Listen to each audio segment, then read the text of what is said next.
There are a couple of angles to the Chinese interference in Canadian elections story that I think are going underreported.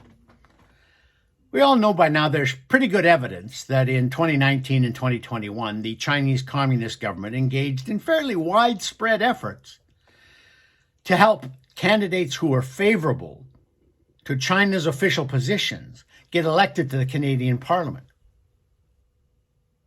We also know that as far back as 2015, there were sort of low-level efforts by the Chinese to affect the outcome of the election. And 2015 was the election where Justin Trudeau replaced Stephen Harper.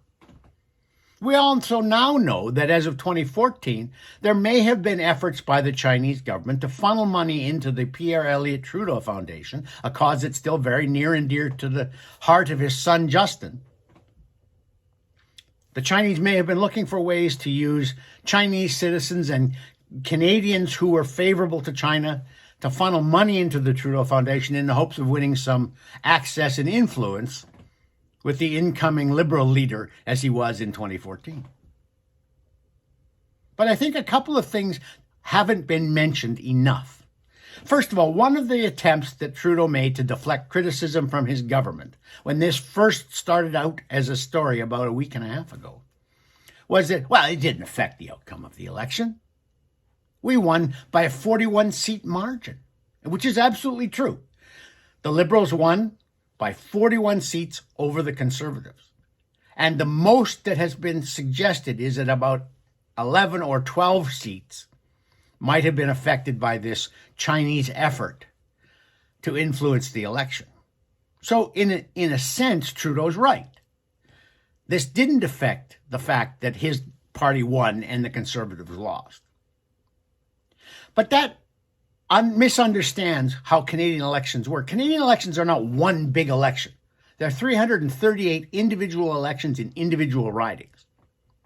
And if there's 5 that were influenced, if there's 10 that were influenced, if there's 12 that were influenced by the Chinese government, that means in 5 to 12 different elections in Canada, the constituents, the voters in that constituency were cheated, potentially, out of having the representative that they wanted. That they're now saddled with a representative who is, in some ways, sympathetic to or even beholden to the Beijing regime. That's not fair to them. They have every right to expect that their election in their riding will be as clean as the election in all other 337 ridings. So Trudeau's wrong about that.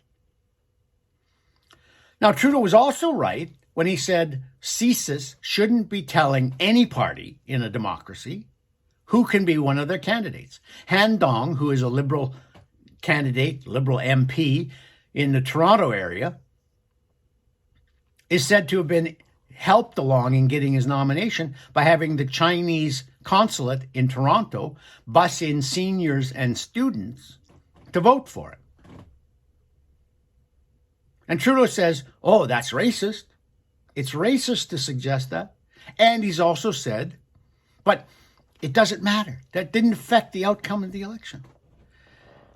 It matters, or it should matter, to any party that cares about Canadian national security, that foreign governments are trying to get favourable candidates elected to our parliament so that the decisions made by Canada's parliament are favourable to a foreign government.